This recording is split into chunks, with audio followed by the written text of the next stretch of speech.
Orang yang menganggap bahwa berita tentang Yesus yang jadi manusia, pemberitaan tentang salib itu sebagai kebodohan, itu adalah orang-orang yang akan binasa. Alkitab sudah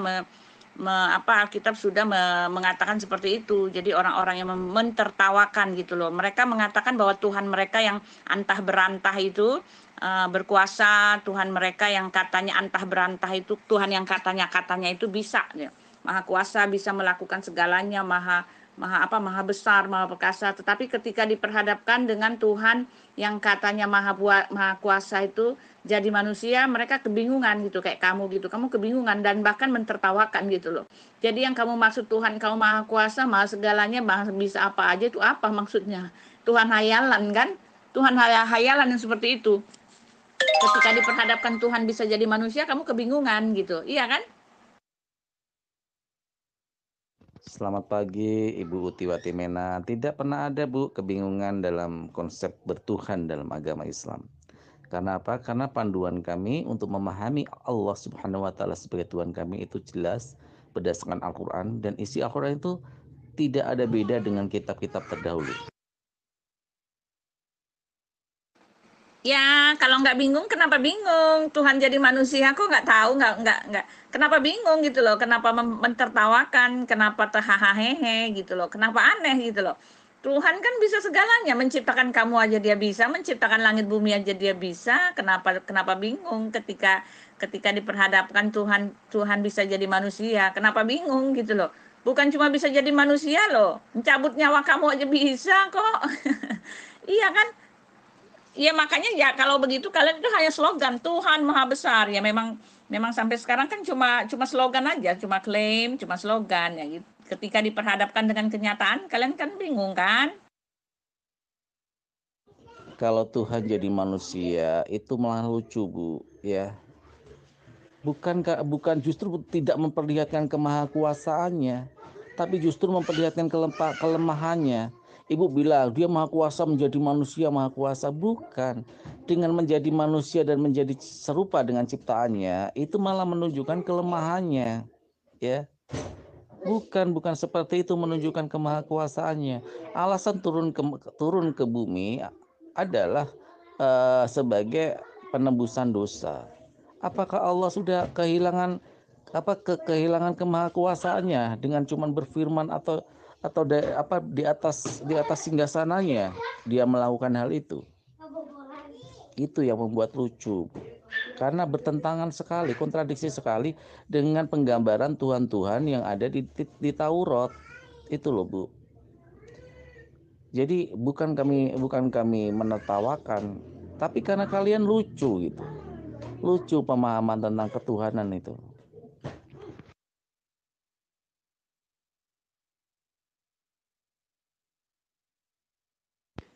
Agi Buti gini Kalau Tuhan jadi manusia itu malah lucu, Bu, ya.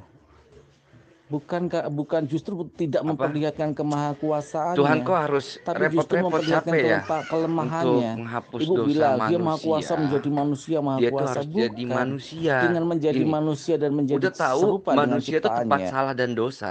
Dia tuh jadi manusia gitu loh. Ini kan suatu yang aneh gitu loh. Justru akan menghilangkan sifat kemahakuasaannya Tuhan. Dengan Tuhan menjadi manusia, dia nggak berkuasa gitu loh. Untuk mengampuni dosa manusia, dia harus jadi manusia gitu loh. Kelemahan apa yang ditunjukkan ketika dia menjadi manusia? Tunjukkan ke saya, kelemahan apa yang ditunjukkan ketika dia menjadi manusia? Aneh kan? Kenapa kamu bilang menjadi manusia malah lemah gitu loh? Tuhan itu kan Bapa kita. Nah ini dia, konsep ketuhanan kamu itu yang tidak bisa, konsep ketuhanan kamu itu beda dengan konsep ketuhanan kami. Konsep ketuhanan kami itu Allah itu adalah Bapa kami. Jadi kalau Bapa itu ya dulunya dia juga pernah jadi manusia. Bapa kami ini kan, kita kan manusia. Nah, sebelum dia jadi bapak kami, dia itu dulu juga pernah jadi manusia gitu loh. Alkitab kami dari dulu sudah mengatakan bahwa Tuhan itu nggak tabu jadi manusia. Manusia malah manusia dikatakan oleh Elohim bahwa kami ini diciptakan menurut gambar dan rupa Dia, rupa Bapa kami. Nah, kalau kamu kan Tuhan kamu itu kan majikan kamu budaknya. Antara majikan dengan budak ya beda dong. Itu nggak sama, kodratnya nggak sama, hakikatnya nggak sama gitu loh. Majikan kamu itu bisa jadi yang dalam wujud lain, terus kamu itu dalam wujud lain gitu loh. Kayak saya nih kan punya punya ini beda-beda wujud gitu ya. Saya ini kan manusia, tuh saya punya piaraan namanya kucing. Nah, itu kan beda wujud. Yang satu kucing, yang satu manusia gitu kan. Nah, gitu. Kucing saya menganggap saya ini majikannya. Nah, saya ini menganggap kucing saya itu suruhan saya, ya suruh ya itu tempat inilah gitu loh. Bukan nggak sama, tetapi kodrat antara bapak dengan anak, ya kalau bapaknya kucing, anaknya juga kucing gitu kan. Nah, itu bedanya gitu. Jadi di kitab kami itu sudah dikasih tahu Tuhan itu manusia itu kita bisa segambar dengan Tuhan. Kenapa? Tuhan itu bisa punya daging. Karena dia Bapa kami, dia bisa punya daging, dia bisa punya darah. Itu buktinya Yesus gitu loh. Walaupun nggak kekal, tapi dia punya itu. Di dalam Kejadian 9 sudah dikatakan darah itu merupakan perlambang hidup. Jadi darah itu sebab manusia itu diciptakan menurut gambar dan rupanya. Ya, gambar dan rupanya apa? Allah itu punya darah deh, bisa punya darah gitu. Tuhan tuh bisa punya darah. Aduh, lucu ya pemahamannya ya. Jadi pemahaman ibu, bapak ibu, ya Tuhan Bapak itu selain Yesus dulu juga menjadi manusia, Bu ya. Aneh gitu, malah semakin aneh saya memahami agama Anda ini. Mana mungkin pencipta loh, sang pencipta akan menjadi apa yang diciptakannya. Tujuannya apa gitu. Tidak mungkin orang menciptakan robot, dia sendiri akan menjadi robot. Tidak mungkin orang menciptakan meja, dia sendiri akan menjadi meja. Hanya untuk memperbaiki meja itu. Tidak mungkin orang menjadi robot ya untuk memperbaiki robot itu. Tujuan Yesus turun ke bumi adalah untuk memperbaiki manusia atau menghapus dosa-dosa manusia. Tidak mungkin semua itu terjadi gitu loh. Jadi aneh gitu loh. Apa Tuhan itu kekurangan kerjaan gitu sampai menjadi manusia, sampai menjadi yang diciptakannya. Ya. Tukang meja, ketika mejanya rusak, dia tidak perlu menjadi meja untuk memperbaikinya. Dia bekerja dengan zatnya sendiri. Profesor yang menciptakan robot tidak perlu menjadi robot ketika robot itu di luar kendali mengalami kerusakan. Dia tidak perlu menjadi robot. Jadi makin aneh konsep ibu ini ketika ibu bilang bahwa berarti yang ibu katakan tadi bahwa selain Yesus, Tuhan Bapa pun itu dulunya adalah manusia. Dan ini semakin jelimet, Bu. Gimana penjelasan ibu? Maha pencipta, tapi dia malah berubah menjadi ciptaannya sendiri hanya untuk menghapus dosa. Malah menebus dengan nyawanya lagi. Bukankah ini ada tiga entitas yang berbeda nantinya ketika dia mengorbankan nyawanya? Karena apa? Ketika dia mengorbankan nyawanya, dia kehilangan roh, ya kehilangan roh. Sedangkan yang di atas, ya ketika saya sering diskusi sama Kristen, itu katanya Roh Kudus di atas ya. Nah, Yesus yang di bumi ini rohnya seperti apa? Apakah dia memakai roh manusia? Nah, berarti kalau dia memakai roh manusia, berarti dia bukan Tuhan. Apakah setelah meninggal menjadi Tuhan? Ironis sekali, hanya untuk diangkat menjadi Tuhan dia harus mati dulu. Ini kan agama pagan ini. Ketika menghormati terlalu berlebihan kepada orang-orang yang sudah mati, akhirnya lama-kelamaan menjadi Tuhan. Ini paganisme berawal dari sini, penghormatan yang di luar kendali nalar akhirnya menjerumuskan kepada penghormatan yang berlebihan. Ini agama pagan. Jadi begini Buti, ketika Adam dan Hawa berbuat dosa, Adam kan sudah dihukum. Dia harus tinggal di bumi untuk bekerja, nggak seperti kehidupannya di surga kan, yang apa segala gampang kan. Dan Hawa juga sudah dihukum, gitu. Makanya di dalam Kristen itu kan kehamilan itu adalah sebuah kutukan, gitu kan. Dan Ular juga udah yang menghasut Hawa juga udah dihukum kan. Dia harus berjalan di bumi dengan perut. Selesai gitu, udah selesai dihukum. Jadi nggak kalau bilang karena dosa Adam atau segala macam dosa waris itu udah nggak ada, Bu. Nah, kalau kamu merasa itu aneh, ya kamu tinggal tanya saja kepada diriku, kenapa begitu, kenapa begini, kenapa Tuhan harus jadi manusia, kenapa gitu, tanya aja. Kenapa? Karena tidak ada jalan lain. Kalau ada jalan lain, ya dia akan lakukan gitu loh. Ketika kamu mengatakan Tuhan itu maha besar, Tuhan itu bisa melakukan segalanya. Tetapi apa gitu loh, kalau kalian kan cuma slogan, semua kan cuma slogan, cuma klaim Tuhan maha besar, Tuhan maha bisa. Tapi kan nggak ada pembuktian sama sekali. Nah, ketika di Tuhan kami mengatakan Tuhan maha kasih, kasihnya besar kepada kami, dia melakukan sesuatu untuk mewujudkan kasihnya itu, kalian kebingungan gitu loh. Iya kan? Kalian kebingungan. Kenapa dia harus turun menjadi manusia? Loh, karena sejak awal sudah dikasih tahu, manusia itu diciptakan menurut gambar dan rupanya. Nah, konsep kami itu, Tuhan kami itu Bapak kami. Tuhan itu Bapak kami. Kalau kamu ketahui ya, awal mula Adam dan Hawa itu dia itu ketika mereka belum jatuh dalam dosa, dia tinggal bersama bapaknya. Bergaul akrab dengan bapaknya. Yang namanya anak dengan bapak. Bapak itu jalan-jalan di Taman Eden itu. Mereka sama-sama di situ. Nah, itulah kodrat manusia yang sebenarnya, Itulah kodrat manusia yang sebenarnya. Manusia yang sebenarnya itu mereka tinggal bersama bapaknya. Dia itu anaknya, kita ini anaknya. Itu kodrat manusia yang sebenarnya. Cuma karena dosa, akhirnya terpisahlah hubungan kita dengan Bapa kita.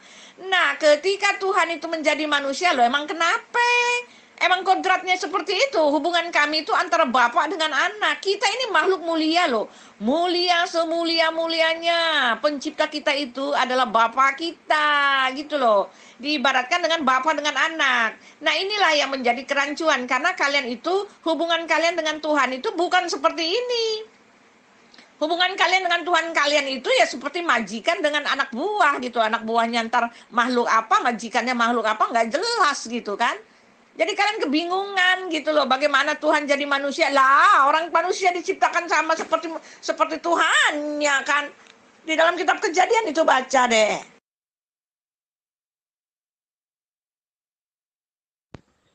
Ibu tuh bilang Tuhan harus jadi manusia karena nggak ada jalan lain. Sebegitu mentokkah Tuhan, Bu, cara berpikirnya? Ya ampun, Bu, ini sebuah apa ya? Hujatan bagi kebesaran Tuhan loh, Bu. Beneran. Jadi Tuhan tuh udah kehabisan akal untuk ngampunin dosa itu harus kayak gimana sehingga dia harus turun sendiri untuk jadi manusia. Ini konsep apa, Bu? Konsep ibu malah semakin aneh, Bu. Kalau ibu selalu bilang anak, Tuhan Bapa itu juga dulunya berarti diperanakan. Terus siapa yang menciptakan Tuhan Bapa ini? Saya tanya sekali lagi deh, biar semakin klop. Kalau ibu selalu berpikiran secara material, Tuhan itu bisa dilihat dan Tuhan itu memang harus beranak-beranak. Saya tanya, siapa yang menciptakan Tuhan Bapa itu sendiri? Apa dia menciptakan sendiri? Dia ada sendiri. Kalau dia ada sendiri, bertentangan dengan konsep ibu, bertentangan dengan konsep yang memang harus diturunkan, ya, yang betul bertentangan dengan harus diperanakkan. Sekarang Tuhan Bapa ini siapa yang menciptakan nih? Tuhan Bapa ini penciptaannya seperti apa? Begitu mentoknya Tuhan cara berpikirnya, sekarang aku minta kamu ya berpikir logis ya. Apakah bisa Tuhan mau menyatakan bahwa selamat itu dengan hanya mencari apa? Cari-cari amal pamrih gitu loh. Melakukan sesuatu yang itu berbuat baik terus kamu pikir dengan cara itu selamat gitu loh. Dengan cara itu selamat. Sedangkan Adam dan Hawa cuma ngambil satu buah aja nih, satu buah pengetahuan, melanggar satu saja perintah Tuhan sudah nggak berkenan di hadapan Tuhan, sudah dilempar. Apalagi kamu gitu loh. Kamu itu banyakkan dosanya, banyakkan amalnya gitu loh. Kamu buat amal taruh di hari Lebaran aja ya, kamu kasih zakat gitu ya, zakat gitu doang, udah gitu doang. Kamu tuh ada ini nggak, ada kemungkinan masuk surga nggak kalau dengan cara beramal? Sebegitu ininya kah, rendahnya kah kamu punya pikiran kalau kamu bisa masuk surga dengan cara demikian gitu loh. Sedangkan semua nabi-nabi kami di Israel itu nggak ada yang berpikiran seperti itu. Karena Tuhan itu suci, kesuciannya nggak akan bisa dihampiri oleh siapapun gitu loh. Apalagi dengan kamu yang berdosa tiap hari, pikirannya jahat apa segala macam, dalam pikiran aja udah berdosa, dalam perkataan satu aja udah berdosa. Bikin berdosa 1000 kali, bikin amal 1 kali. Mampukah kamu masuk surga dengan cara begini? Oh, tidak mungkin, tidak ada. Sebesar-besarnya amal pahalamu itu akan pernah membawa kepada Tuhan. Karena Alkitab kami mengatakan amal solehmu itu bagaikan kain yang lara, bagaikan kain gombal di hadapanku. Tuhan mengatakan begitu, gitu loh. Nah sekarang sebegitu ininya kah Tuhan harus datang? Harus. Kalau dia nggak bisa mewujudkan katanya yang mengasihi kita ini. Dia mengatakan karena begitu besar kasih Allah akan dunia ini sehingga dia mengaruniakan anaknya yang tunggal. Supaya barang siapa yang percaya kepadanya tidak binasa melainkan beroleh hidup yang kekal. Karena apa dia datang?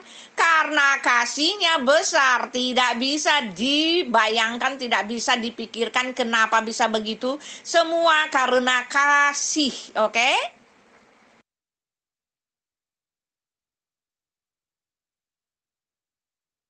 Gini Buti, kan udah aku jelasin ayat dalam Alkitab. Baiklah kita menciptakan manusia serupa dan segambar dengan kita, gitu kan. Kalau arsitek mau bikin rumah, dia bikin blueprintnya dulu kan. Dan arsitek itu akan bilang, baiklah kita membangun rumah sesuai serupa dengan gambarnya kita, gitu loh. Paham nggak Bu sampai sini?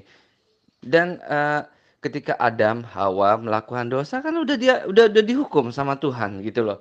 Adam harus turun ke bumi, hidupnya harus capek-capek kerja, nggak seperti di surga dulu. Hawa itu kan ketika dia hamil gitu kan itu menjadi sebuah kutukan. Ular yang bisikin Hawa kan udah dihukum juga sehingga dia berjalan di bumi itu di atas perutnya. Itu kan udah selesai, Bu, gitu loh.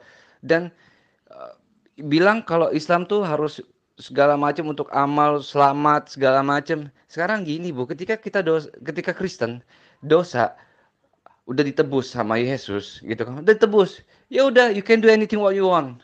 Ya udah ibu tuh bisa bisa seorang Kristen tuh bisa ngapain aja udah ditebus gitu loh. Udah ditebus dosanya. Jadi ya dengan kayak begitu tuh Yesus tuh bikin hidup tuh sia-sia gitu loh. Berbuat baik nggak ada ganjarannya, berbuat buruk juga nggak ada ganjarannya, kan semua ditebus.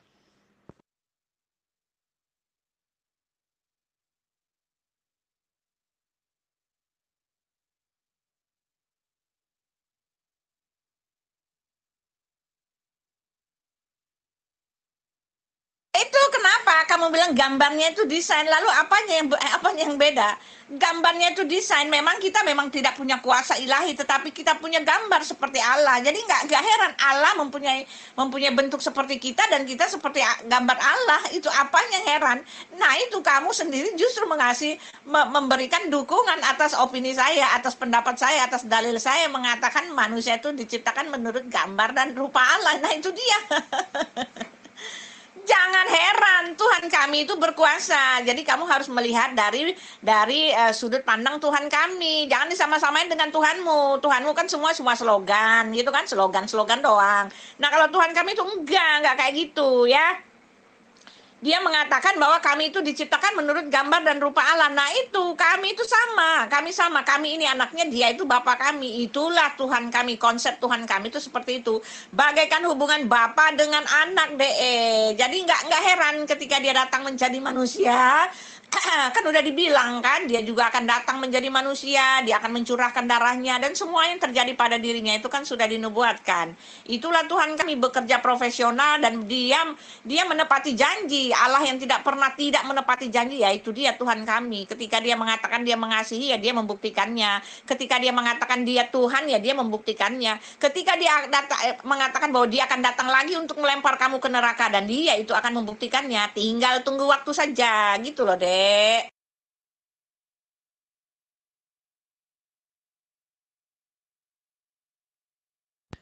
Buti, gini Buti. Ketika saya bilang analoginya, ketika arsitek bangun rumah, dia akan bikin blueprintnya kan. Terus arsitek akan bilang, baiklah kita akan membangun rumah sesuai dengan serupa dan segambar dengan desain, gitu kan, dengan desain kita, gitu kan. Sekarang, apakah arsitek yang bikin rumah itu, ya, itu tuh bentuknya seperti rumah, ngerti nggak Bu? Nggak kayak begitu analoginya, Bu. Nggak kayak begitu, gitu loh.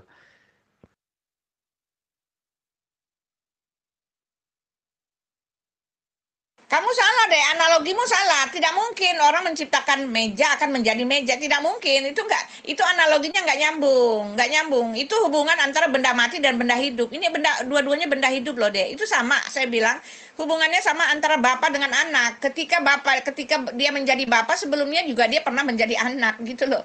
Gitu aja. Itu yang analogi yang benar. Ketika kamu menganalogikannya dengan ketika orang menciptakan mobil, apa dia harus menjadi mobil? Oh salah. Itu bukan satu hakikat yang sama. Ini satu hakikat yang sama. Manusia itu dibuat menurut gambar dan rupa Allah. Kamu ingat waktu Adam dan Hawa pertama kali mereka belum berbuat dosa, mereka diciptakan, mereka itu dikatakan merupakan makhluk yang paling mulia di atas segalanya, dan mereka tinggal bersama Bapa penciptanya, oke? Mereka tinggal bersama dengan Bapa, dengan penciptanya. Tetapi ketika mereka telah berdosa, barulah hubungan itu patah, putus, oke? Itu dia, itulah kodrat manusia sebenarnya. Tempat kami ini adalah anak-anaknya, oke? Kami ini disebut anak-anak Allah. Tempat-tempat anak Allah itu adalah ahli waris kerajaan Allah.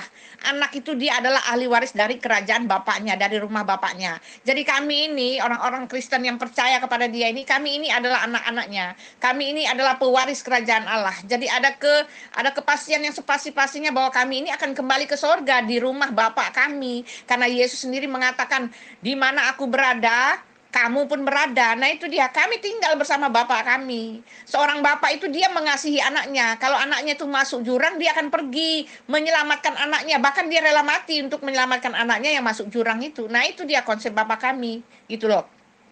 Ketika kami ini akan dijebloskan ke neraka, dia akan mati, rela mati, menolong kami supaya kami enggak dijebloskan supaya kami terhindar dari penjeblosan ke neraka. Itu konsepnya. Itu Tuhan kami. Dia itu Bapa kami, dan ketika kami itu menderita, kami sedih, kami menangis, ya kami minta aja kepada Dia. Kami ngadu aja kepada Bapa kami. Nah, kalau kalian kan enggak, kalian yang harus bela Tuhan kalian. Kalau kami minta pembelaan kepada Tuhan. Karena Tuhan kami mengatakan karena dialah menjadi pembela kami gitu loh. Pembalasan itu adalah hakku, kata Tuhan kami. Makanya kami kalau dijolimi, kami mengadu aja kepada Tuhan. Yang akan membela kami itu adalah Tuhan kami, adalah Bapa kami, karena dia itu mengayomi kami gitu loh. Nah kalau kalian kan beda. Kalau kalian kan antara majikan dengan bawahan gitu loh. Kalau bawahan itu dia harus membela kehormatan tuannya. Nah kalau tuannya suka-suka dia, belum tentu dia mau mengasihani majikan budaknya gitu. Kayak gitu. Itu konsepnya harus kamu lihat. Konsep kami itu adalah bagaikan bapa dengan anak, oke?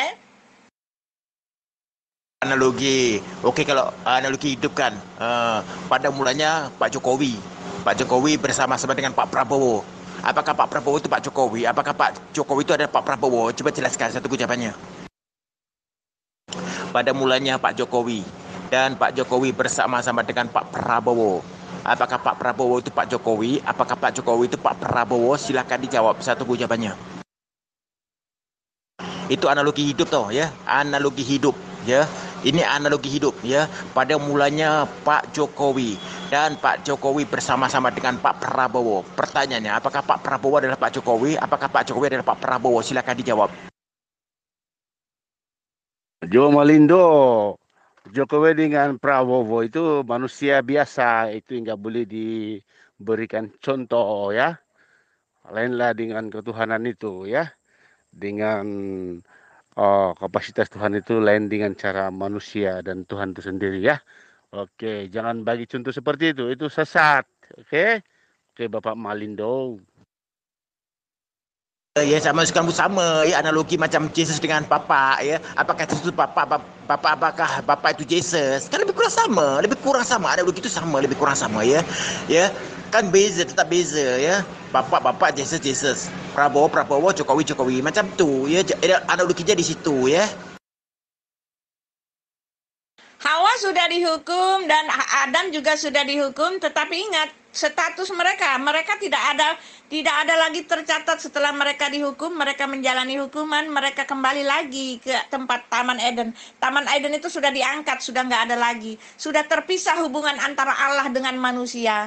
Yang menjadi pendamai itu adalah darah anak domba Allah itu sendiri, oke? Sudah terputus hubungan Allah yang maha suci, yang maha agung. Kita juga dulu waktu di Taman Eden itu, Adam dan Hawa itu mereka maha suci, maha agung. Tetapi ketika sudah ada dosa, kan Elohim mengatakan, kalau kamu makan buah ini kamu akan mati. Itu maksudnya. Mati di situ bukannya mati fisik langsung jebreng-jebreng masuk kuburan, enggak. Tetapi mati di situ adalah hubungan yang terpisah antara Allah dengan manusia. Walaupun mereka sudah menerima kutukannya, sudah menjalani itu, hubungan sudah terputus, oke?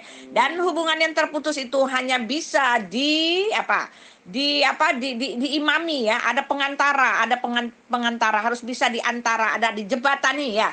Hubungan yang terputus itu harus ada dijembatani oleh seorang imam ya kan. Nah, Yesus itulah yang menjembatani hubungan manusia dengan Allah lewat darahnya yang kudus itu, darah penebusan yang dia lakukan itu, itulah yang menjembatani hubungan manusia dengan Allah.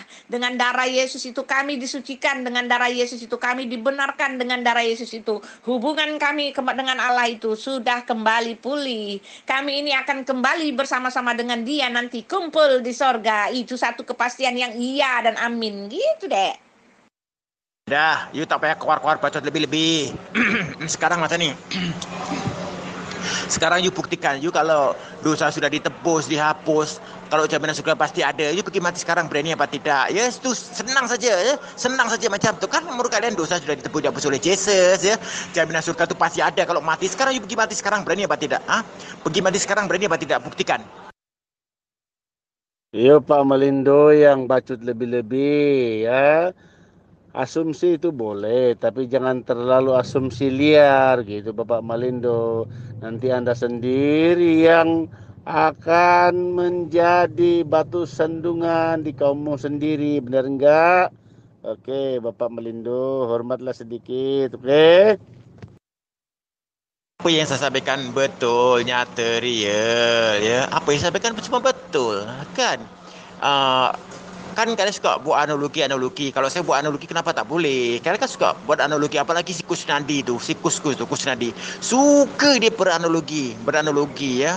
Sekarang saya buat analogi kenapa tak bagi? Macam kata aku dan bapa adalah satu kan ya. Pada mulanya Pak Jokowi ya, dan Pak Jokowi bersama-sama dengan Pak Prabowo. Pertanyaannya, apakah Pak Jokowi itu Pak Prabowo? Apakah Pak Prabowo Pak Jokowi? Coba jelaskan. Jawab saja, jangan muter-muter ya. Saya tidak suruh untuk muter-muter, jawab pertanyaan saya ya. Satu gue jawabannya.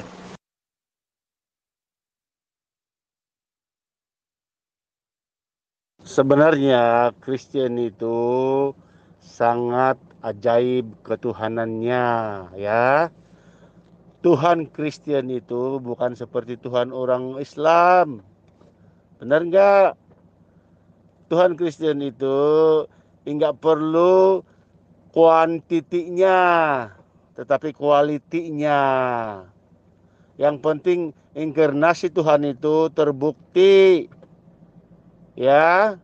Yang penting Tuhan itu adalah Tuhan yang benar, dan yang penting manusia itu boleh selamat. Bukan hanya sebagai abal-abalan, bukan hanya sebagai satu cerita. Ya, yang penting Tuhan itu sudah mengasihi kepada manusia, dan buktinya Yesus mati di kayu salib, penghapus dosa manusia, supaya manusia itu selamat. Begitu Pak Malindo. Bukan seperti Tuhan orang Arab, hanya nongol di Mekah dan enggak pernah berinkarnasi. Tuhan seorang Kristen itu sebenarnya tidak disebut kuantitinya, tetapi tidak terbatas kekuasaannya menjadi itu dan ini. Begitu Bapak Malindo. Itulah Tuhan yang Maha Kuasa yang disebut Esa gitu. Ya Bapak Malindo. Oke.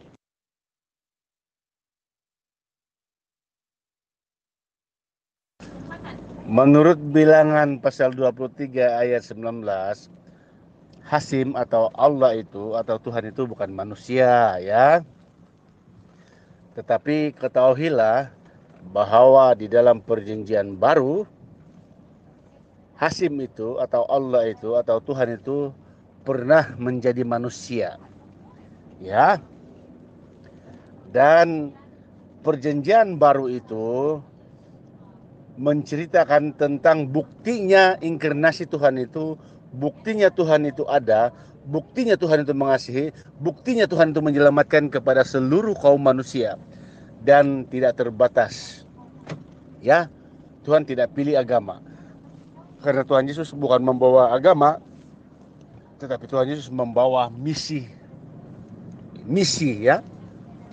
Visi dan objektifnya tentang penyelamatan. Karena demikianlah Allah mengasihi seluruh isi manusia, ya, seluruh isi dunia, sehingga Ia telah mengurniakan anaknya yang tunggal, dan barang siapa yang percaya kepada Yesus adalah Tuhan, maka ia akan selamat, ya. Percayalah akan Tuhan Yesus, maka semua kita manusia akan beroleh keselamatan yang hanya satu-satunya di dalam Yesus Kristus itu jalan keselamatan. Karena menurut kisah para rasul, ya, pasal 4 ayat 12, karena di bawah kulung langit ini tidak ada nama lain yang kita boleh diselamatkan, hanya di dalam nama Yesus Kristus itu kita boleh selamat, ya. Itu Bapak Malindo, oke, ya, oke. Hanya Paulus yang memberi konsep pengajaran bahwa Tuhan itu pernah jadi manusia. Tidak pernah ada, di perjanjian lama tidak pernah ada namanya Tuhan itu berbentuk manusia. Ya, ketika Musa alaihissalam dengan 70 muridnya menerima wahyu di Gunung Tur, Elohim dengan tegas berkata, sesungguhnya kamu tidak akan dapat melihatku, karena ketika aku menampakkan diri kepada kalian dan dapat melihatku, kalian akan mati semua dan gunung itu akan hancur. Ini sudah jelas di Mazmur. Elohim berkata, ya, aku ini maha tinggi dan maha tidak terjangkau. Ketinggiannya tidak terjangkau, mana mungkin dia mau turun, ya. Lagi ada juga di perjanjian lama, tidak ada Tuhan berbentuk sebelum aku dan tidak akan ada Tuhan lagi berbentuk setelahku. Ini kan jelas nih kan. Kalian aja yang mengada-ada. Konsep-konsep Paulus itu yang kamu pakai. Karena apa? Konsep Paulus ini bercampur aduk dengan mitologi Yunani. Kalau mitologi Yunani memang ada Tuhan yang berinkarnasi menjadi manusia seperti Dewa Zeus.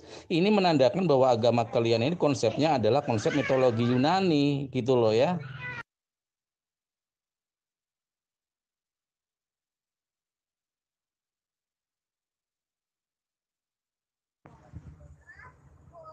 Pak JJ,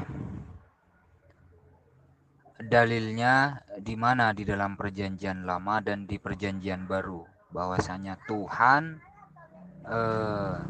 menjadi manusia?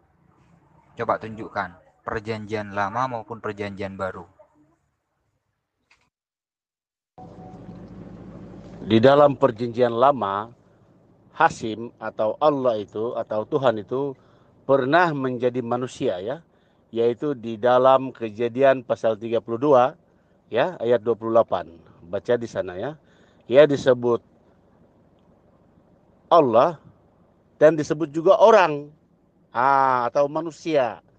Itu Kejadian 32 ayat 28, ya. Oke. Dan manakala juga terdapat di dalam Yesaya pasal 9, ya. Yesaya 9 ayat 5 dan 6, ya. Oke. Yesus adalah Allah perkasa, ya, Raja damai, dan kekekalan. Ya, ia disebutkan orang penasihat ajaib. Allah perkasa, penasihat ajaib, ya, disebutkan orang. Jadi artinya jelas, sejak dari perjanjian lama sudah dinubuatkan Yesus menjadi manusia. Dan nyata di dalam keempat Injil, Evangelion itu, Yesus telah lahir, ya, menurut Injil, dan menjadi manusia. Apa itu hingga lengkap? Apa itu hingga jelas, ya, wahai saudaraku? Yaitu Hasim menjadi manusia. Untuk tujuannya apa? Tujuan untuk menjadi penghapus dosa dan menyelamatkan manusia ke sorga. Karena kalau Hasim tidak menjadi manusia, tidak ada penghapus dosa manusia itu. Ya, itulah karya Hasim. Dan setelah Yesus mati di kayu salib dan Yesus bangkit. Setelah Yesus bangkit, Yesus menyediakan sorga. Ya, itu fakta loh dalam Injil. Ya, Matius pasal 28. Itu saudara, percayalah kepada Tuhan Yesus. Karena Anda kalau tidak percaya kepada Tuhan Yesus, tidak percaya kepada karya Hasim, Yesus Kristus itu dan Holy Spirit, maka kamu akan mati dalam dosa. Ya, itu Yesus tidak membawa agama, tetapi membawa kasih penyelamatan yang begitu besar. Jangan disia-sia dong kasih Tuhan itu, ya. Oke, yang hanya ada di dalam Yesus Kristus, Tuhan Yesus Selamat dan Roh Holy Spirit. Oke, saudara? Amin. Oke, amin. Pak JJ, saya nggak nanya Raja Damai atau Ratu Damai. Ya kan? Di kejadian itu apa betul Tuhan itu menjelma menjadi manusia, berubah menjadi manusia? Ya. Kalaulah itu memang betul, ya, berarti bertabrakan dengan Maleakhi pasal 3 ayat 6. Ya, bertabrakan gitu loh. Ya, dan juga bertabrakan dengan bilangan 23:19 yang Pak JJ katakan tadi. Tuhan bukan manusia. Kenapa tiba-tiba Pak JJ bilang Tuhan menjadi manusia? Ya, dan juga di Maleakhi pasal 3 ayat 6, di situ jelas tertulis Tuhan itu tidak berubah. Ya, tidak pernah berubah menjadi manusia, tidak pernah berubah menjadi apapun. Itu gimana kok saling bertabrakan itu Pak JJ? Itu memang benar. Kejadian 23 ayat 28. Itu kan Hasim menjadi manusia bergelut dengan Yakub. Lalu Yakub menang. Gitu ceritanya, ya. Oke. Loh. Tuhan menjadi manusia, bergulat dengan Yakub. Masa Tuhan mau kalah sama Yakub? Tuhan apaan, Pak JJ? Yang bener aja Pak JJ, masa Tuhan kalah sama masa Tuhan mau ditonjoki Yakub? Ya, yang bener aja Pak JJ. Ya, coba itu dibacakan itu, yang ayat 28 itu. Coba dibacakan Pak JJ. Ah, ke Pak JJ menghayal ini. Tuhan menjadi manusia itu, Tuhan sendiri mempunyai rencana. Tuhan sendiri mempunyai kuasa untuk menambah, merubah, dan mengurangi, ya, perjanjian Tuhan itu. Tetapi Tuhan tidak berbuat seperti itu. Tuhan malah melengkapi, ya, atau menggenapi apa yang Tuhan katakan. Tetap Tuhan kotakkan. Iya, itu. Apa pula Anda katakan beterbrakan? Memang pada hakikatnya Tuhan itu adalah Tuhan. Allah itu adalah Allah. Tetapi Tuhan itu bisa menjadi manusia. Tetapi dalam Al-Quran tidak pernah diceritakan seperti itu. Gaib seperti itu kan. Itulah kekeliruan kamu. Ya. Jadi Tuhan menjadi manusia itu untuk supaya dia kalah bertarung, yaitu terdapat di dalam Kejadian 23 ayat 19. Maksudnya Tuhan meninggalkan sifat dan kriteria ketuhanan itu dan menjadi manusia. Itu artinya tenaga manusia, tetapi dia memang Tuhan. Waktu itu dia gunakan tenaga manusia, bukan maknanya Tuhan itu lemah. Gua bertanya, Tuhan menjadi manusia itu, apakah Tuhan itu bersalah dan berdosa untuk menjadi korban penghapus dosa? Apakah mustahil bagi Tuhan untuk menjadi manusia, mengikut karya apa kehendak Tuhan? Ya, apakah Tuhan direndahkan dan tidak lagi boleh menjadi Tuhan kembali setelah menjadi manusia? Ya, Tolong jawab dong. Loh, dijelaskan dulu ya. Katanya Tuhanmu itu maha kuasa, maha kuat, raja damai. Ya toh? Kok bisa di Kejadian 32 ayat 28 itu Tuhanmu itu ditonjoki Yakub, kalah sama Yakub? Hah?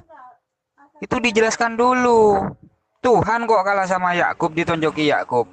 Ini kan nggak masuk akal sekali. Coba, Tuhan kan memberikan manusia, memberikan kita itu akal untuk berpikir. Cobalah berpikir dengan akal yang sehat, Pak JJ. Ya, Tuhan ditonjoki Yakub, kalah sama Yakub. Coba jelaskan dulu ini, gimana? Tuhan beneran apa Tuhan-Tuhanan ini, Pak JJ? Silakan. Pak JJ, ya, jangan menghayal, Pak JJ. Ya, sekarang coba tunjukkan dalilnya ya di dalam perjanjian lama yang menjelaskan bahwasanya itu Tuhan pura-pura kalah kepada Yakub. Tunjukkan dalilnya di dalam perjanjian lama ya yang menjelaskan bahwasanya Tuhan itu sengaja mengalah kepada Yakub. Ya, sengaja membiarkan Yakub menang. Silakan tunjukkan, nggak usah berbelit-belit Pak JJ ya. Di dalam Kejadian 32 itu tidak dinyatakan Tuhan berpura-pura, tetapi Tuhan telah menjadi manusia. Loh, kapasitasnya jadi manusia loh, tenaganya manusia loh. Tuhan tidak kenakan ketuhanannya. Dan oleh karena Yakub itu bergumul bersama Tuhan, merendahkan diri kepada Tuhan, maka Tuhan menampakkan diri dengan cara kapasitas manusia. Artinya, intinya Yesus memberkati Yakub. Ya, yang manusia pada waktu itu menjelma jadi manusia Yesus. Begitu juga dengan perjanjian baru. Begitu, bro. Ya, itu.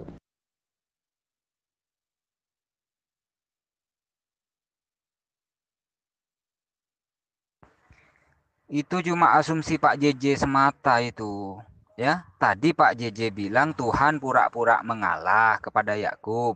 Ya, Tuhan sengaja membuat Yakub menang. Ya toh? Nah, setelah ditanya dalilnya, Pak JJ kelimpungan. Ya toh? Sekarang saya apa? Adukan dengan Maleakhi pasal 3 ayat 6, Pak JJ juga kesurupan. Ya kan? Saya adukan dengan Bilangan 23:19, Pak JJ juga kelimpungan. Sebetulnya Pak JJ ini mengimani Tuhan itu seperti apa ini, kok nggak konsisten ini Pak JJ? Maleakhi pasal 3 ayat 6, Tuhan tidak berubah. Artinya apa ya, tidak pernah berubah menjadi manusia. Kan seperti itu. Di Bilangan 23:19 itu jelas dan gamblang, Tuhan bukanlah manusia. Jadi kalau ada manusia, meskipun sesakti apapun, seajaib apapun, yang jelas, yang pasti itu bukan Tuhan. Begitu Pak JJ. Ya, Pak JJ ini kebanyakan ngarang ini. Ya, Tuhan sengaja mengalah. Tuhan pura-pura kalah. Ini kan konyol namanya Pak JJ. Masa Tuhan ditonjoki Yakub kalah sama Yakub? Tuhan apaan itu? Memang Maleakhi pasal 3 itu Tuhan tidak berubah jadi manusia, itu menunjukkan ketuhanan itu tetap Tuhan, ya. Tetapi Tuhan itu menjadi manusia. Apakah Tuhan itu masalah baginya menjadi malaikat ke, menjadi manusia ke? Pokoknya yang terbaik. Karena manusia itu diciptakan segambar dengan rupa Tuhan. Ya, itu Kejadian 1 ayat 26. Itu saudara. Apakah Tuhan itu bermasalah untuk menjadi manusia? Apakah enggak bisa? Tuhan menjadi manusia itu mempunyai rencananya untuk menyelamatkan manusia. Itu bukan seperti kamu.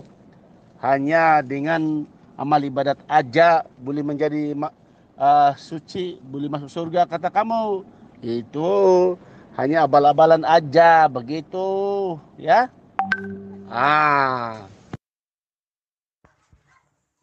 Ini bukan masalah atau tidak bermasalah, Pak JJ.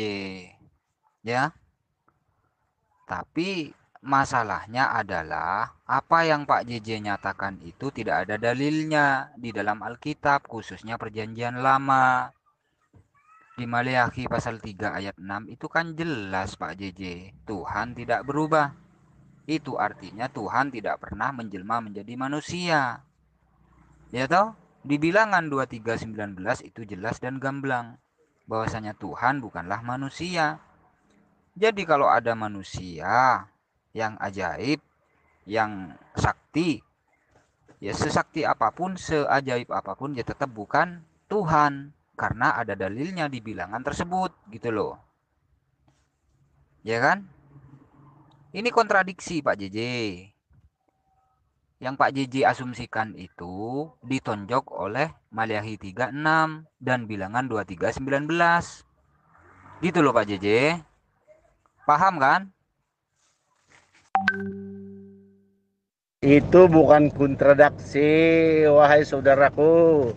Itu menunjukkan kekuasaan Hasim itu boleh berbuat itu dan ini, ya. Masakan Hasim enggak bisa jadi manusia? Masakan Hasim enggak bisa jadi malaikat? Masakan Hasim enggak boleh uh, menambahi ataupun mengurangi ataupun menggenapi ataupun melengkapi hukumnya? Jangan tertakluk kepada Maleakhi 3 itu ayat 6. Memang Tuhan itu tetap Tuhan, tidak berubah-ubah namanya. Tetapi Tuhan itu boleh menjadi manusia, bisa. Bisa menjadi malaikat dan bisa menjadi apapun kalau Tuhan itu menghendaki. Benar enggak? Karena Tuhan menjadi manusia itu ada rencana, ada misi objektifnya, ada visinya. Bukan seperti kita hanya menciptakan mobil, tetapi kita enggak bisa memperbaiki kayak apakah bisa aja. Begitulah juga dengan Hasim. Kita diperbuat dengan keadaan apa aja kehendak Hasim. Begitu juga dengan dirinya Hasim. Boleh menjadi malaikat, boleh menjadi Tuhan. Dengan cara Tuhan sendiri. Begitu, bro.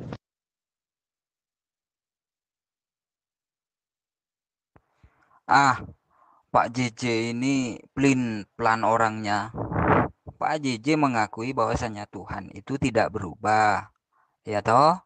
Tapi di VN yang sama Pak JJ juga mengatakan Tuhan itu menjadi manusia. Itu artinya ya berubah gitu loh Pak JJ. Pak JJ nggak konsisten, plan orangnya. Ya, ini saya tahu Pak JJ ini ngomong berdasarkan dengan asumsi Pak JJ sendiri, bukan berdasarkan dalil dalam Alkitab Pak JJ. Ya, yang namanya tidak berubah itu ya berarti tetap Pak JJ. Kalau masih menjadi manusia itu namanya berubah, gitu loh. Jadi pernyataan Pak JJ ini kontradiksi, bertentangan, gitu loh Pak JJ. Sekarang gini saja ya Pak JJ ya, saya kasih analogi sederhana ya Pak JJ ya. Eh, Pak JJ, Tuhan itu kan maha kuasa, ya toh? Sekarang gini, apakah bisa Tuhan menciptakan suatu benda yang sangat besar, ya, tapi Tuhan tidak mampu untuk mengangkatnya? Saya ulang Pak JJ, Tuhan maha kuasa, maha mampu, maha kuat, ya toh? Nah, bisakah Tuhan menciptakan suatu benda yang sangat besar, tapi Tuhan sendiri tidak mampu untuk mengangkatnya? Ya, silakan dijawab. Ya, bisa atau tidak? Ya, jawabannya cuma dua, Pak JJ. Ya, bisa atau tidak bisa? Silakan, Pak JJ.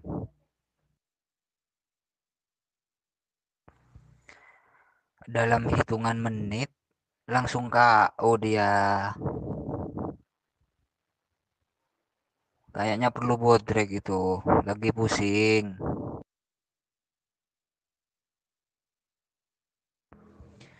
Takut apa?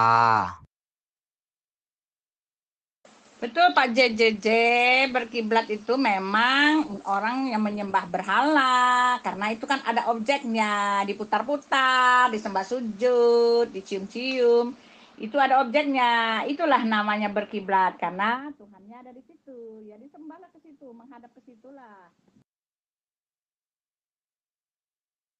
Anda ini selalu berprinsip bertentangan dengan kitab-kitab Anda sendiri, ayat-ayat sendiri ya.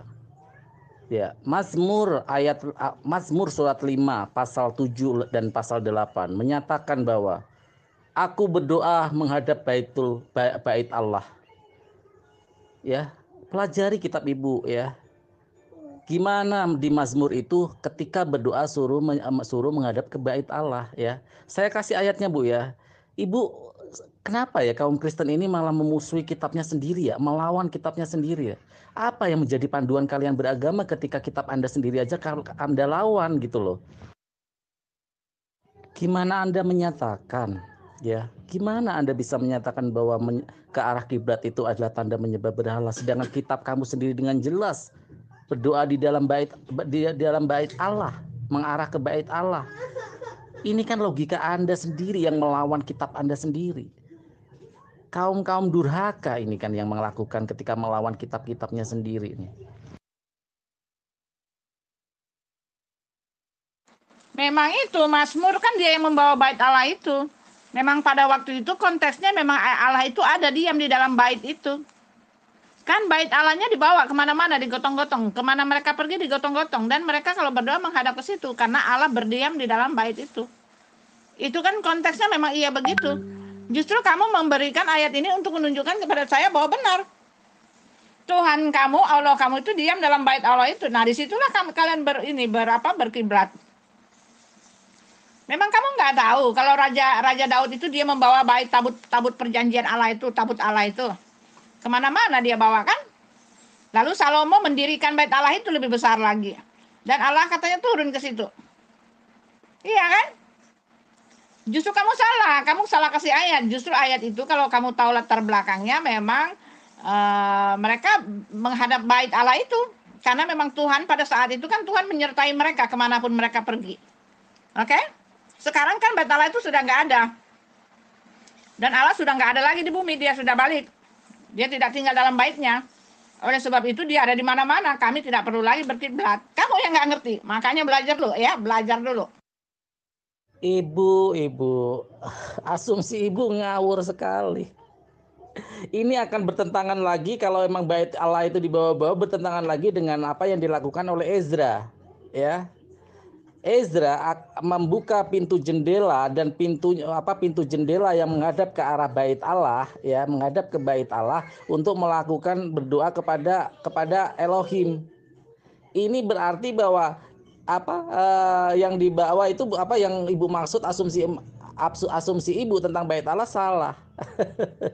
Bait Allah itu adalah Baitul Maqdis yang ada di Yerusalem, itu bait Allah. Sama ketika Yesus berdoa ke bait Allah, yaitu yang di sana. Dia membersihkan, dia di Yerusalem, pergi ke Yerusalem, dia belajar di sana. Itu bait Allah, Ibu.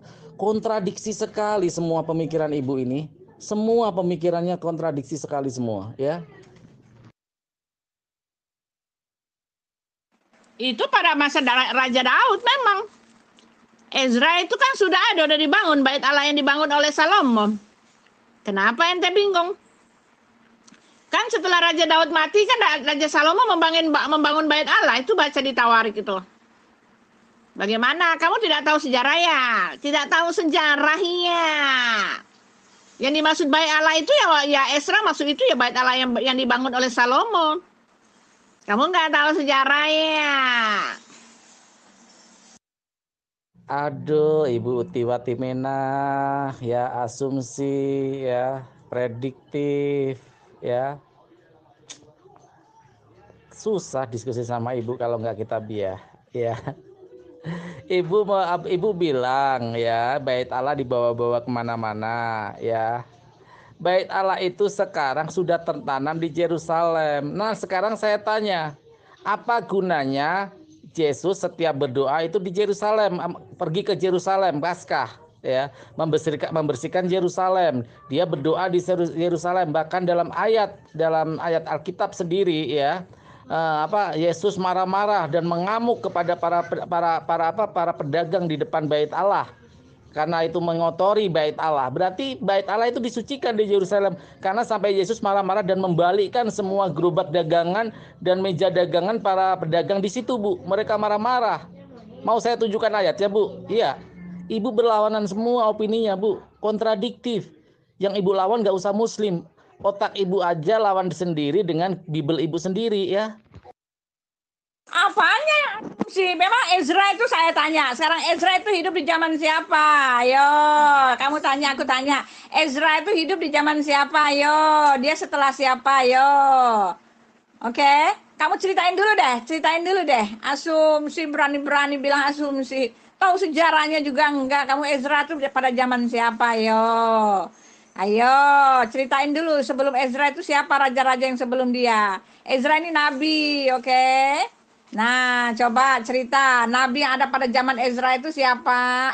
Raja pada zaman Ezra itu siapa? Dan apa kejadiannya? Oke, apakah masih ada bait Allah di situ ataukah sudah dihancurkan? Oke. Ibu, yang namanya Elohim, ya Allah, Adonai, YHWH, Yosifave, ya, itu ya dari dulu sampai sekarang nggak akan pernah berubah, Bu. Karena pemahaman umat Islam dengan umat Yahudi sama tentang Tuhan itu ya tidak berubah. Kok di zaman siapa ditanyakan? Jadi kalau di zaman Ezra sama di zaman Yesus Tuhannya beda. Itu menurut ibu. Aduh ibu Utiwati Mena, logika Anda tidak masuk, Bu ya. Dengan ibu berpikiran begini, beropini begini, ibu bertentangan lagi dengan kitab ibu sendiri ya. Ibu bertentangan dengan apa yang dipahami tentang konsep ketuhanan orang Yahudi, Kitabiah, Taurat, ya, Mazmur. Ibu melawan itu semua. Ya. Kalau memang begitu berarti ibu akuin aja bahwa Kristen ini memang terlepas dari ajaran Yahudi, dari ajaran Abraham. Kalian ini sempalan, jadi tidak ada hubungannya lagi sama Elohim. Ngapain kalian ngeklaim Elohim kalau kalian membatalkan apa yang dilakukan oleh Ezra, apa yang dilakukan oleh Musa, apa yang dilakukan oleh Daud, apa yang dilakukan oleh Zakub? Kalian melawan semua. Terus kalian apa mengklaim Elohim? Nggak ada hubungannya kalau gitu, ya. Ibu Uti, semua orang bisa klaim. Kita berhak mengklaim. Ibu nggak apa-apa ngeklaim Elohim. Tapi mari secara ilmiah kita diskusikan. Apa yang lebih sama? Bapa yang menurut Ibu Yesus itu atau Allah Subhanahu wa taala dengan Elohim? Mari kita bedah semua, Bu. Ya, kita bedah semua. Ya. Kita bedah melalui kitab Ibu sendiri. Siapa yang lebih pantas, ya? Elohim itu Allah Subhanahu wa taala, apa Elohim itu Yesus Kristus, ya. Silakan Bu dibahas, Bu. Ya, saya senang sekali kalau ini kita bahas sesuai dengan kitab-kitab Ibu, ya. Saya nanti akan kasih juga dari kitab-kitab saya, siapa yang lebih sama ajaran Taurat versi Quran atau ajaran Taurat Elohim itu versi Bible Ibu, ya. Silakan Bu, dimulai, Bu. Aku kan nggak bilang Tuhanku adalah Allah Subhanahu wa taala. Mana sama, dua itu adalah oknum yang berbeda. Tuhannya kamu jelas ditulis di Alkitab kami. Ada Allah bangsa lain ditulis dalam huruf kecil. Allah yang kata Raja Daud justru adalah hampa dan berhala. Musa mengatakan Elohim mengatakan jangan ada padaku Allah lain di hadapanku. Ilah, Allah huruf kecil itu Allah bangsa-bangsa. Sesungguhnya Allah bangsa-bangsa itu adalah hampa, ya kan? Berhala dan hampa. Gitu dibilangnya. Ya jangan disamain lah. Iya kan nggak sama, Elohim yang nggak sama dengan Tuhanmu. Tuhan segala bangsa itu ditulis di dalam Alkitab kami adalah berhala. Mana bisa kamu samain? Nah kalau kamu mendatangi kiblatmu itu ya memang kan Tuhanmu di situ. Kamu sendiri memberi gambaran bahwa kiblat itu seperti Raja Daud yang berdoa menghadap bait Allah. Ezra juga menghadap bait Allah, tapi itu kan konteksnya memang pada saat itu Elohim turun masuk ke dalam bait Allah.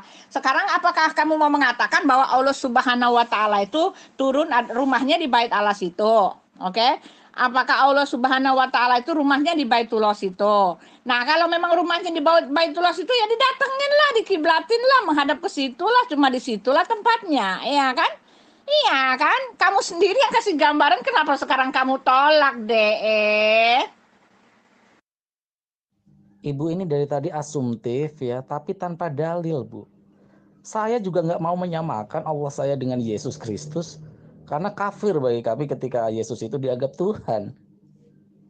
Ibu kan mengajak untuk apa? Ayo kita pahami Elohim, ya Tuhan Musa, Tuhan Daud, Tuhan Yakub itu sama dengan Yesus atau sama dengan Allah Subhanahu Wa Taala, sesuai dengan kitab kita masing-masing. Ya, berdasarkan sifat-sifat dan ayat-ayat yang ada di dalam Taurat, kita persamakan dengan apa yang ada di Bible dan ada di Al-Quran, ya Bu ya.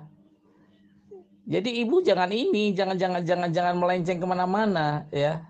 Ibu mengatakan kalau saya Allah ada di Ka'bah. Ibu berarti gak paham dengan konteks apa yang dibilang bahwa itu adalah arah. Ya, kiblat itu arah maknanya. Ya, bukan menyembah. Jadi pahami Bu ya.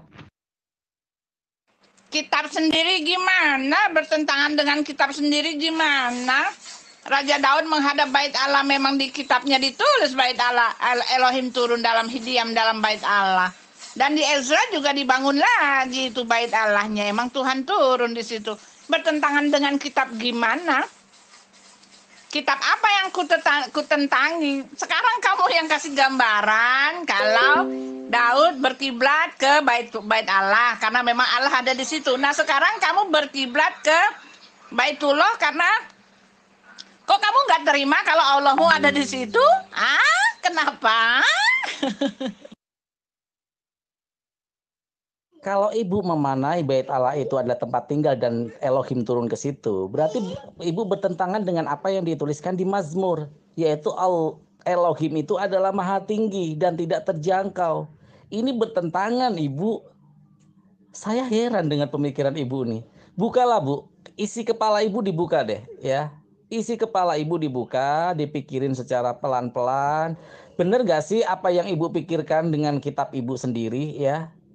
Kalau ibu tadi berpikiran bahwa benar ya nggak apa-apa, Elohim kan memang tempat tinggalnya di situ, ya itu bertentangan dengan apa yang ada di Mazmur yang menyatakan bahwa Elohim itu adalah maha tinggi dan tidak terjangkau. Gimana mungkin ibu bisa bilang bahwa Elohim itu turun di bait Allah dan berdiam di situ? Seperti patung yang berdiam disembah. Ini kan paganisme, konsep ibu ini kan paganisme.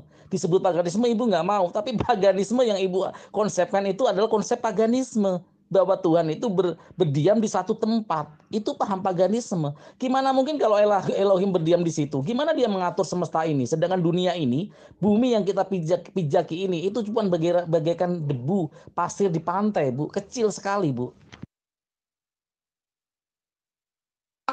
Kalau kamu minta dalilnya bahwa Elohim tinggal di baitnya, aku kasih kamu mingkem ya. Daud menghadap baitnya karena memang ada Elohim di situ. Lalu Ezra pun begitu karena ada Elohim di situ. Oke, tapi emang konteksnya pada waktu itu memang begitu. Sekarang kalau aku mengatakan bahwa Allah Subhanahu wa taala diam di rumahnya dan kalian berkiblat di situ, kenapa ente marah? Ini ingat ya, kamu yang memberi dalil tentang Raja Daud dan Ezra. Aku kasih ayatnya. Memang ada di situ, Elohim memang ada di situ. Kenapa kamu tidak mau lagi disamakan menjadi seperti itu? Tuhanmu ada di Baitullah. Kenapa? Nih, aku kasih ayatnya. Berhenti bilang aku berasumsi. Sorry ya, aku tidak berasumsi.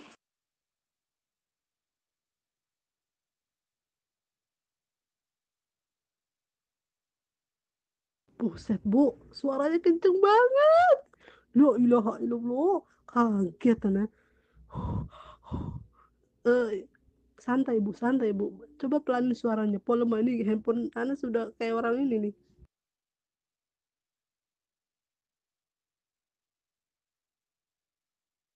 Lagi-lagi pemikiran-pemikiran yang nggak sesuai konteks seperti ini, Bu. Diskusi sama ibu itu tidak belajar tapi malah semakin debat kusir, Bu. Ya, saya heran dengan pemikiran ibu. Ketika Elohim berdiam diri di bait Allah itu, gimana dia bisa mengatur seluruh dunia ini dan seluruh semesta ini? Bedakan kehadiran dengan bertempat tinggal. Ya, bedakan arti kehadiran dan bertempat tinggal. Ibu tadi bilang tempat tinggalnya di situ, turun dan tempat tinggal di situ. Ya. Suatu yang tidak mungkin Elohim itu tinggal dan tempat-tempat di situ. Ibu digaplokin nama Yahudi nanti, Bu, kalau Ibu mengartikan seperti itu. Ayo, Bu, kasih ayatnya, Bu. Biar kita bahas ayatnya sesuai topiknya ya. Ayatnya kita bahas nanti. Kasih ayatnya, Bu, ya. Kalau perlu jangan sepotong-sepotong ayatnya, Bu. Komplit satu surat. Kita baca bareng-bareng dari atas ke bawah.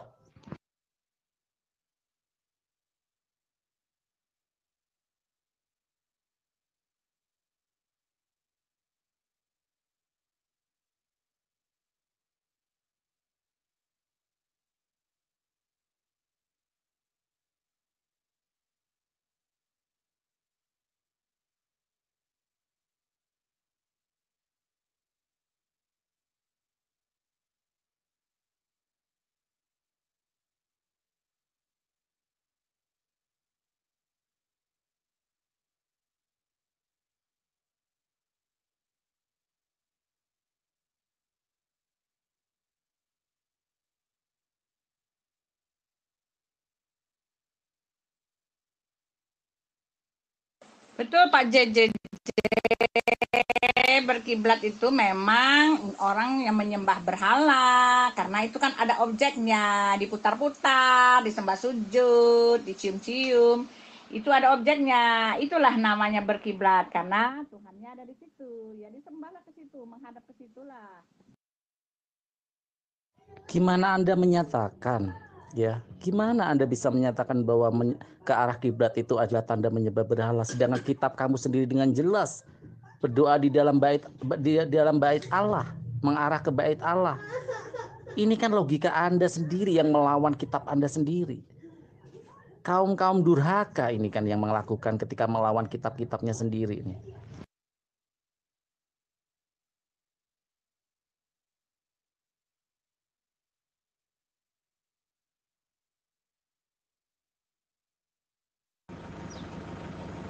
menghadap kiblat itu adalah perjanjian lama, dan kamu menghadap kiblat itu adalah ketinggalan zaman. Nah, begitu bro. Sekarang Yesus sudah di sorga, nggak perlu kiblat. Dia semua ada di segala tempat. Begitu bro. Kiblat kita ialah Holy Spirit dan iman kita, bagaimana kekudusan kita di hadapan Hasim. Nah, itu bro. Pak JJ, nggak usah banyak berhalusinasi Pak JJ. Jangan terlalu banyak ngarang, ya. Mana jawabanmu kok kayaknya Pak JJ ini mau kabur ini. Ya. Ayo kawanku dijawab kawanku. Ini Pak JJ ini biasanya kan petarung tangguh ini. Ayo dijawab. Bisa apa tidak? Tuhan menciptakan suatu benda yang sangat besar, tapi Tuhan sendiri tidak mampu untuk mengangkatnya. Ayo jawab silakan. Mampu apa tidak? Silakan. Loh, gua udah jawab. Ya, artinya gua udah jawab dan ada di atas. Kok lu yang ngungsip? Ya, lu yang ngungsip tadi. Gua udah jawab. Hehehe. Mana jawabannya Pak JJ? Kan pertanyaan saya simpel. Ya toh? Pak JJ bilang kan tidak ada hal yang mustahil bagi Tuhan. Oke, kita kunci ya. Tuhan Maha Kuasa, Tuhan Maha Kuat, Tuhan Maha Bisa, Tuhan Maha Segalanya. Kan seperti itu Pak JJ. Ya kan? Pertanyaan saya di atas itu kan simple. Mampukah Tuhan menciptakan suatu benda yang sangat besar, tetapi Tuhan sendiri tidak mampu untuk mengangkatnya Pak JJ? Ya, mampu apa tidak? Bisa apa tidak? Gitu loh Pak JJ. Silakan Pak JJ. Apa ciptaan Tuhan yang besar yang Tuhan nggak boleh angkat? Apa? Fakta apa?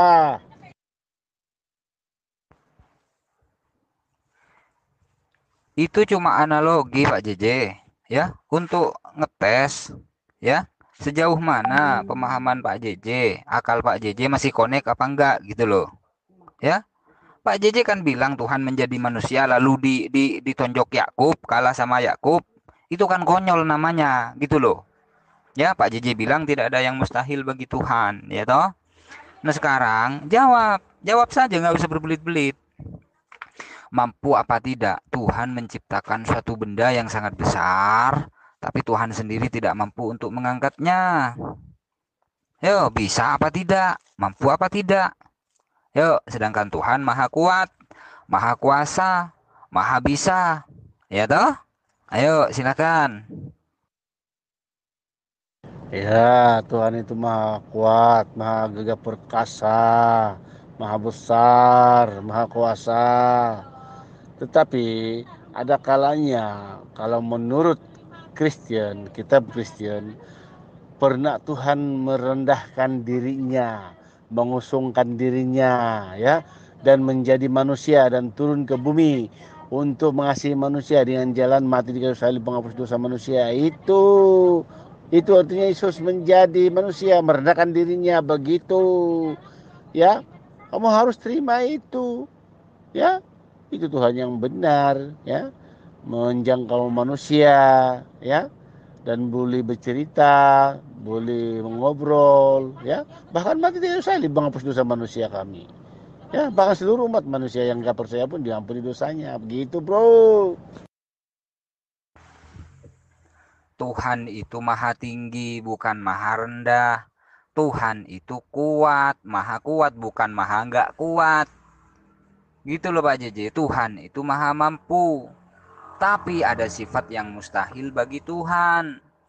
Sifat-sifat lemah itu mustahil bagi Tuhan. Makan, minum, mustahil bagi Tuhan. Tidur, mati, itu mustahil bagi Tuhan. Gitu loh. Ya, yang namanya Tuhan itu maha hidup, maha kuat, maha bisa. Tapi ada sifat-sifat yang mustahil bagi Tuhan. Gitu. Seperti pertanyaan saya tadi Pak JJ. Bisa apa tidak Tuhan itu menciptakan suatu benda besar, tapi Tuhan sendiri tidak mampu untuk mengangkatnya? Itu mustahil gitu loh. Ya, mustahil bagi Tuhan. Kenapa? Karena Tuhan itu maha kuat, maha bisa. Kalau Pak JJ bilang bisa, ya Pak JJ blunder. Di satu sisi bilang Tuhan itu maha kuat, tapi di sisi yang lain Pak JJ meyakini, Pak JJ menyatakan bahwasanya Tuhan itu tidak kuat untuk mengangkat ciptaannya sendiri. Kan seperti itu logikanya Pak JJ. Ya? Pak JJ, Pak JJ.